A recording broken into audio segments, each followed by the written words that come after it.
रामरक्षा हे आपल्यासाठी खूप मोठं कवच असणारं स्तोत्र आहे. बघा, प्रभू श्रीराम हे कायम कोणत्याही नियमांमध्ये राहून त्यांनी स्वतःला प्रूव्ह केलेलं आहे. आपण असं म्हणू शकतो की रामरक्षा हे आपल्यासाठी खूप मोठं कवच आहे. याचा अनुभव मी तुम्हाला सांगते. क्लिनिकमध्ये एक पेशंट आलेला, तेव्हा त्या आजोबांची शुगर खूप वाढलेली होती. म्हणजे इन्शुलिन रोज त्यांना घ्यायला लागायचं. आपली औषधं पण देत होते. पण ते मला म्हणाले की मानसी, तुझं रील बघून आलोय, तू त्याच्यात सांगितलेलंस की मंत्रचिकित्सा पण काम करते, तर मग काय करायला पाहिजे. त्यांना म्हटलं, आजोबा ठीक आहे, आपण एक प्रयोग निश्चित करूया.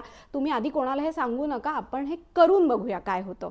तर रामरक्षेमधला एक श्लोक आहे, आपदामपहर्तारम दातारम सर्वसंपदाम लोकाभिरामम श्रीरामम भूयो भूयो नमाम्यहम. हा श्लोक आहे. तो आजोबांना मी सांगितलं की तुम्ही पाण्याचं भांडं घ्या, त्याच्यामध्ये पाणी भरा, हात ठेवा आणि हा श्लोक दररोज 21 वेळा सकाळी, 21 वेळा दुपारी आणि 21 वेळा रात्री असं म्हणा. आणि त्यांनी हे केलं. हा श्लोक म्हणजे इतक्या कवचाप्रमाणे काम केलेलं आहे की आपदामपहर्तार म्हणजे काय, की तुमच्या मार्गामध्ये येणाऱ्या सगळ्या संकटाचं निरसन हा श्लोक करत असतो. आणि विदिन 2 मंथ्स त्यांचं इन्शुलिन घेणं बंद झालं, फक्त गोळ्या आता त्यांच्या चालू आहेत.